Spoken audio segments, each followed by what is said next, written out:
Hey guys, it's Elizabeth, Finding Elizabeth, and this is my 3-year, 11.5-month post. Oh, and there's Scotty texting me. He has always wanted to text me when I was recording a video, so he did.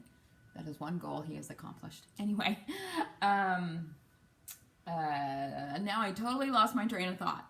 It is my 3-year, 11.5-month post-op vertical sleeve gastrectomy update. I feel like I really love this new shirt I got, but I feel like the way it's cutting it here, it looks like some S&M thing. But anyway, whatever.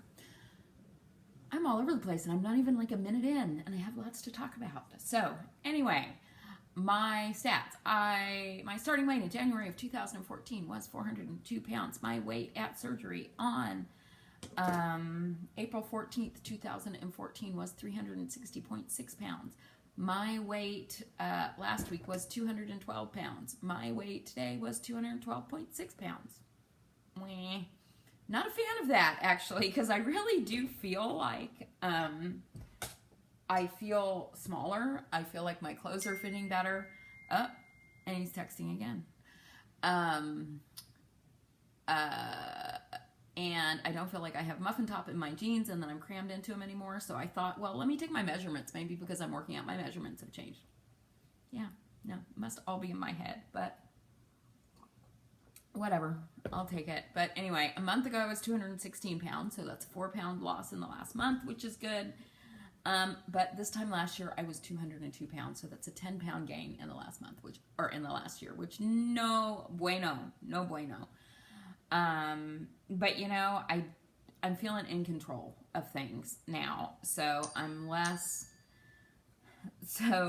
I'm less, stop it. Now I'm less, frantic about it and beating myself up about it. You know, I didn't do totally great on eating and tracking last week. I would say I was probably good 3 days, or not good. I tracked my food and was very aware of what I was eating and staying within the macros that I decided for myself, probably 3 days. I worked out 4 days, so it's about 50%. So anyway, and I'm not totally sure that the diet plan that is laid out in this book that I'm basing my current plan on, which is called, I don't have it up here anymore, Leaner, Stronger, Fitter, the Guide to a Woman's Ideal Body or something. I don't know that that's going to work for a weight loss surgery patient. It's a lot of calories for me. It's 1,600 calories, and the carbs are relatively high. So I'm gonna try to get a solid week in of doing what I'm supposed to do and see where I'm at. I lost a couple of pounds last week, which was the first week I did it, but that could have just been water weight. Well, I most likely was water weight in terms of me just sort of tracking food and being more responsible with what I was eating.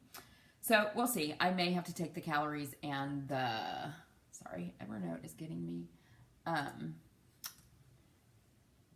may have to take the carbs and the calories down a little bit, but I'm going to give it another week's shot where I try to do what I'm supposed to do every day. Working out is going fantastic. I love it, love it, love it. I love lifting weights again. I love being at the gym. And now, I mean, with this program, I'm there like an hour and a half, and then I sit in the sauna for a little bit afterwards. So like almost 2 hours, because this program has you wait a minute between each set, between each set within one exercise and 2 minutes between each round of exercises. So there's a lot of time just sort of standing around.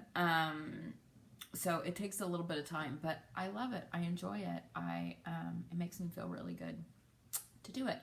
So what else? What else did I have up here?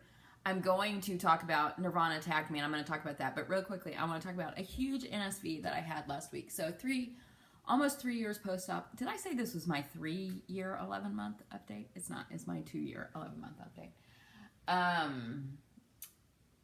That I'm still having NSVs. And this is really a life emotional NSV, but I know that I would never have gotten to this point without this process. So I am 51 years old. I forgot to mention that earlier, and like 5'4". Not that that matters to what I'm going to say. The 51 years thing does. Last week was the first time in my entire adult life. This is so ridiculous. And when I've told people this, they're like, what? Because I don't know. Generally, I'm relatively outspoken. I don't know. But anyway, 51 years, first time I ever, within a relationship with a man, said that he was irritating me. I didn't say it in a mean way. I said it, well, I said it a little snide, but I was just like, this is, you were doing this. This is irritating me, and you need to know. And I have to tell you, and I did it in a text, and I had to tell you, when I sent that text, I mean, I really thought about it, because I was like, you know, he can sometimes overreact to things. He may take offense at this, and I may literally never hear from him again. And I'm okay with that, because I cannot not be authentic to how I'm feeling, because what good is that in any kind of relationship? So I just said, this is irritating me. And the fact that I had never done that in 50 years was really crazy.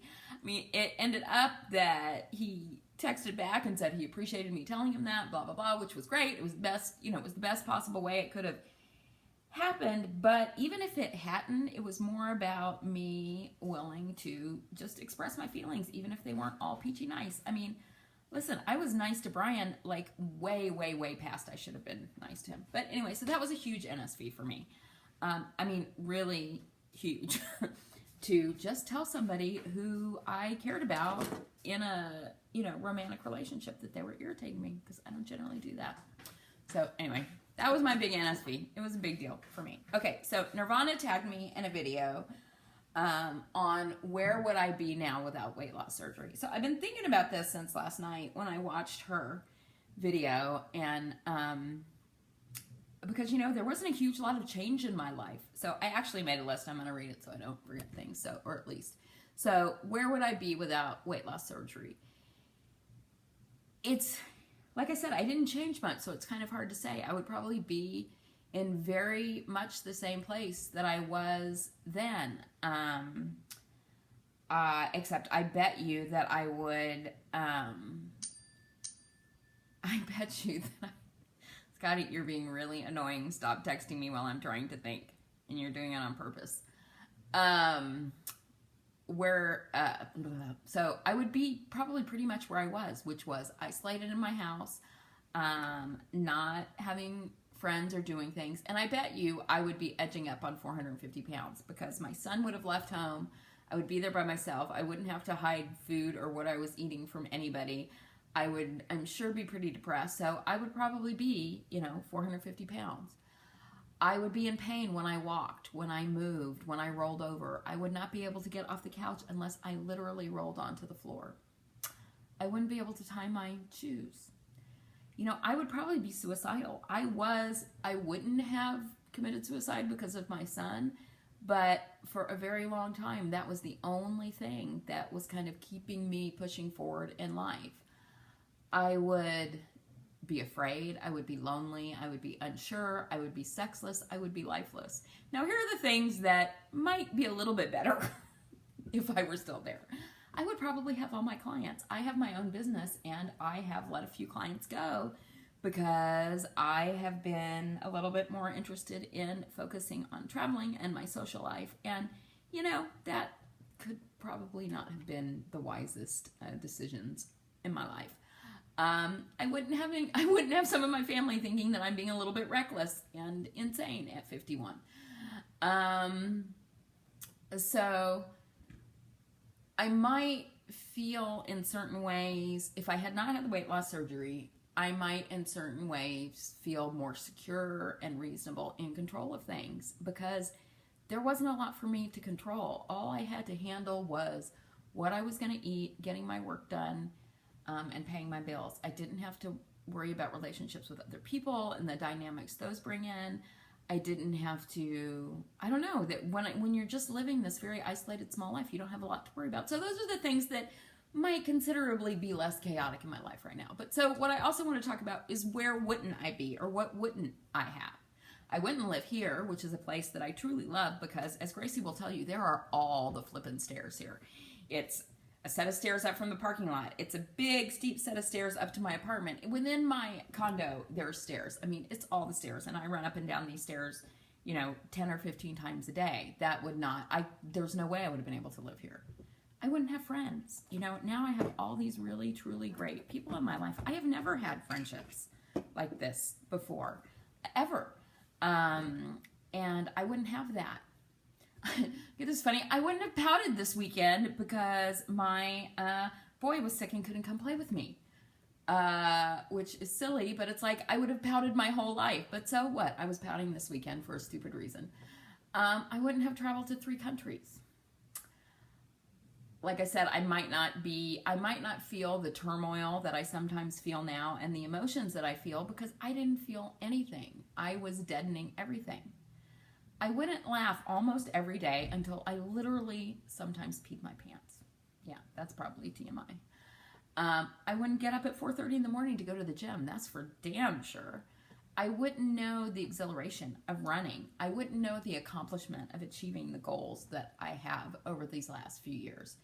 You know, I probably wouldn't have cried all the tears that I have over the last, 2 years or so because, I might have occasionally cried, but I don't even think I cried that much before because I was so dead inside. And you know what? I'll take the tears because they're just an example of living life and caring about people, and sometimes that hurts and isn't easy. And even though there are days when there are true, and I slap myself in the face, and I really actually sort of needed Nirvana to tag me in this at the time that she did for being so ridiculous, but there are some days where I say, God, it was so much easier back then. Life was so much easier when I weighed 400 pounds. And then it's like, whack, what the fuck are you talking about? Dale Cooper says, what the fuck are you talking about? Anyway, that's crazy. But, there have been moments when I felt that. But most of all, what I wouldn't be is alive. I might physically be alive. I was, 47 or 8 years old when I had weight loss surgery.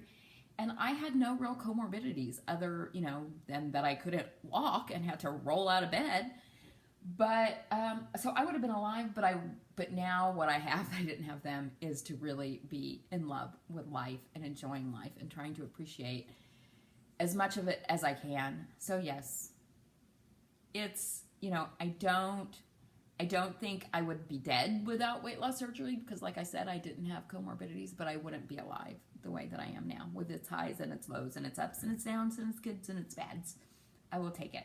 So really quickly, we are, I swear to God, doing the Naked Truth this week, Sunday at 5 o'clock Pacific time, 8 o'clock Eastern time, some other time Central time, whatever, in the morning on Monday in Australia, whatever.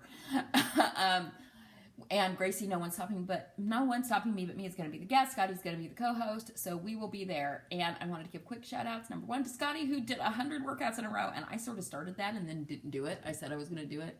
I didn't do it, but he did. So congratulations, Scotty. I want to give a shout out to Jennifer Mahoney, who just celebrated her 5-year surgiversary, and to VS Jenny, who's just celebrated her, I think, 2-year surgiversary.